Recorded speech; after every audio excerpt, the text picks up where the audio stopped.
Great playing, great chops, great technique, really cool composition, and is really showing the world what you can do without a guitar player to be in your way. Just kidding.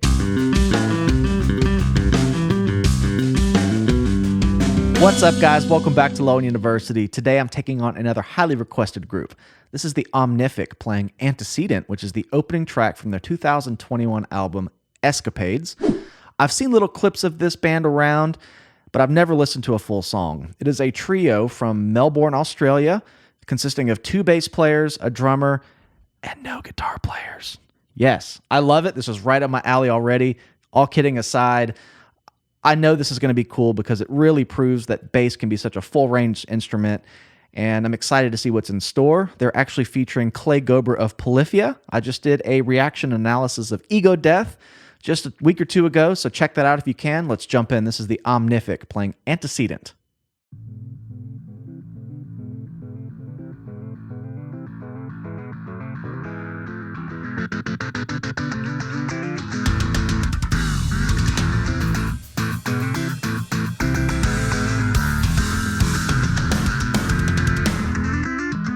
Interesting. Nice little harmonies there at the beginning.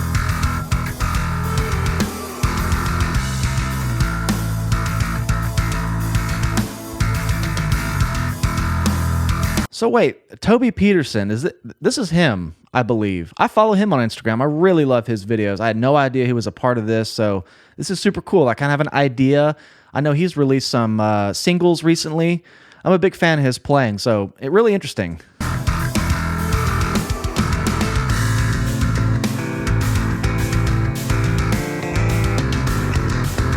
Really cool left and right panning on those harmonies. Kind of down here in like an A minor kind of thing. Kind of go into the E major, harmonic minor kind of thing here. Let me go back and catch that. That was really just really cool voice leading.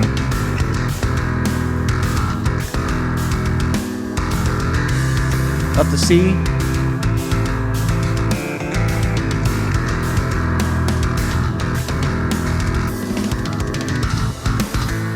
Ooh, nice. Building it up with the double thump. I want to talk about, too, the tone's really interesting here. We have a Dingwall bass played by, I'm pretty sure that's Toby. It looks like him. And we got a bongo music man with a double humbucking. That looks like a single double, actually. Let me, no, 2 humbuckers. So you got this kind of Dingwall sound that, to me, is always very, like, just like real nasal, real up the middle, super clean and hi-fi. Then you have this kind of rounder, double humbucking bongo bass sound, which is always kind of subdued and kind of has a thicker, and all I'm saying is the way they're blending I find is really cool, and they have them kind of panned left and right here in my ears. It's a really great way to fill it out, and they're keeping the bass line going. They're not losing the bass groove. It's obviously some overdubbed melodies and such. I really like where it's kind of building. Great drummer, too.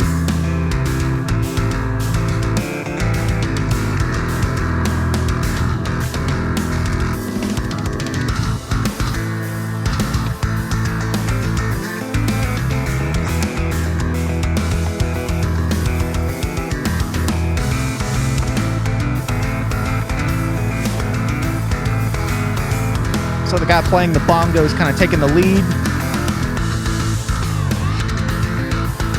That's a really cool thing, a little slide out. Kind of gives it this wow, kind of gives it this falling feeling. Really good building still. Kind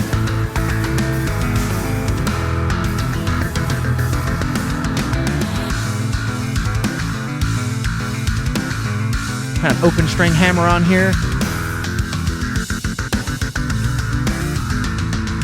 That little glitchy, oh, there it is again. That little da-da-da-da-da. Not sure if it was played that way or kind of edited that way. Nonetheless, it's a really cool effect because we have this lyrical kind of melody thing going on kind of around A minor and C, and lyrical long notes, and then it goes da-da-da-da, meow. So kind of that cool glitchy production sound. I'm not sure if that's what they're going for, but I like the articulation on it.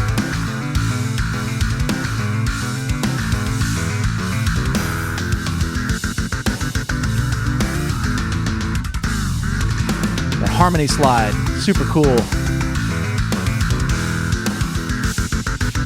There it was again.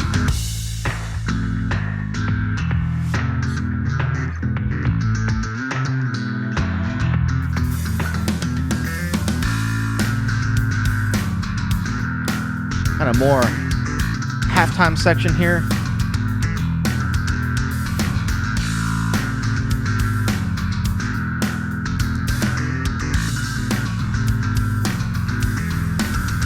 Now they're both kind of leading.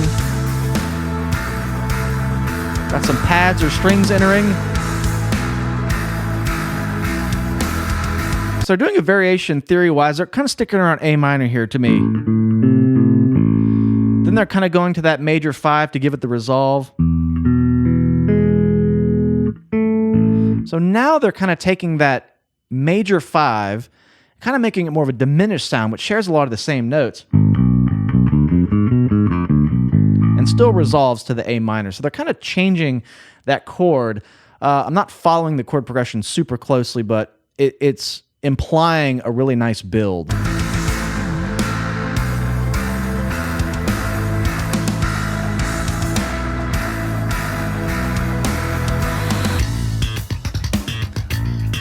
I forgot Clay was in this.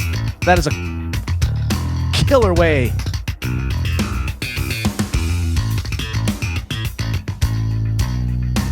I can't even finish the sentence. That just got me off guard.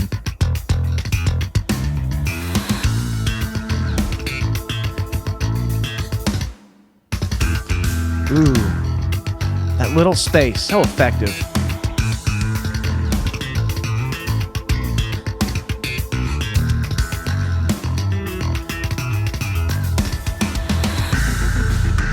Ooh, yes. That was it. I was so enthralled with the playing by the other two guys, I forgot about the guest feature. I knew we were getting halfway through the song. So I got to go back and watch this Clay part, of course. Let's see. The way it just panned in on like a little picture frame, super smart. I assume that's like, hey, he can't come out here to film it. Let's incorporate it into the video that way. Really, really cool production idea. I feel like I'm kind of on a Zoom call with Clay, checking in on this little photo. So I said this in the ego death analysis I did, focusing on Clay's playing. And I'm not sure how much of an influence he had on the composition. It might have just been a guest spot. But that little rest, that little just couple beats of nothing, contrasted with constant playing from the beginning. Y'all, rests are effective. Use them. If you don't have something super impactful for a certain passage, put in a rest. See how you can play with the art of silence to kind of breathe some new life into a part. Not saying there wasn't life into it, but it's just effective because it almost stands out more than if something really big were going on there. I just really like that. I'm going to go back and hear it. Let's see what's going on with Clay here. Typical hybrid picking thing. He's taken the pick using the kind of hybrid plucking, picking thing where you pluck a note and then pluck it with the middle finger. As I said in that video, he has a great way of adding some intensity to that, because when you hear guitar players do the hybrid picking, it kind of has this legato, real clean, kind of traversing sound over the strings, but he's using it more in a percussive slap pop, which makes every note kind of sound popped. It just adds a really angular articulation to his bass parts that I think he's becoming really known for. It's kind of his signature sound. I'm super here for it. So let's check it out.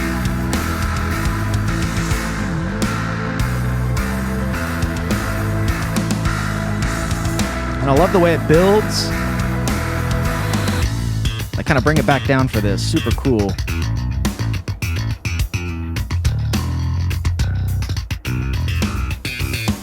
God, that's filthy.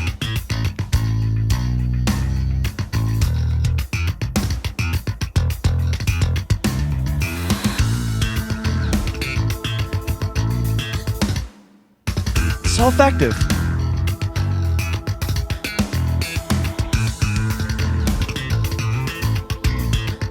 He's grabbing, I mean, he's doing farther than octaves. Looks like he's skipping 2 strings, so he's kind of grabbing that top G string while still plucking down here. He's able to just add these quick little chord extensions in. You know, if he's grooving down here on like an A, he's able to grab like, you know, the 4, you know, the minor third, the 9 or the 2. Not to get in too much as to what note choices he's doing, but I just like the flavor it adds to his bass line. You can kind of keep the groove going and add these little accents with the drums. It's just a really interesting way of playing. that I'm not super familiar with. Again, this is a very cool technique. That cool little bend there.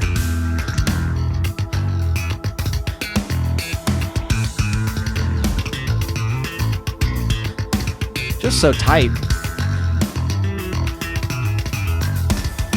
Ooh, that little tickety-gang, go tickety-gang, go tickety-gang, little diddle thing all the way, kind of walking it down, which brings back in that huge build. Sounds like they added an 808 when it hits here. Listen for this little diddle dissension.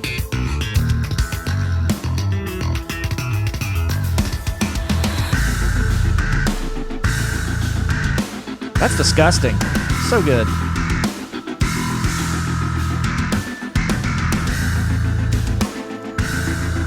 That sideways camera got me all nauseous.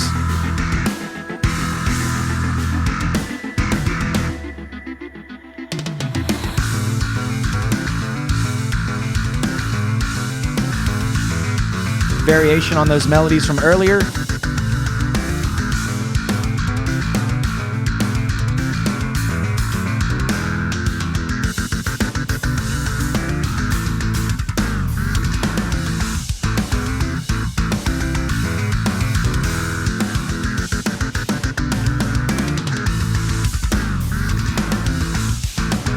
Those little slide downs are just real effective, the way they place them.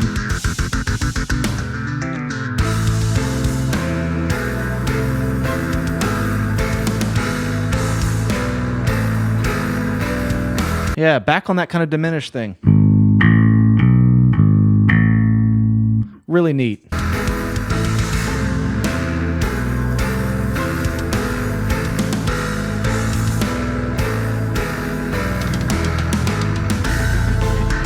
Ooh, that was throaty.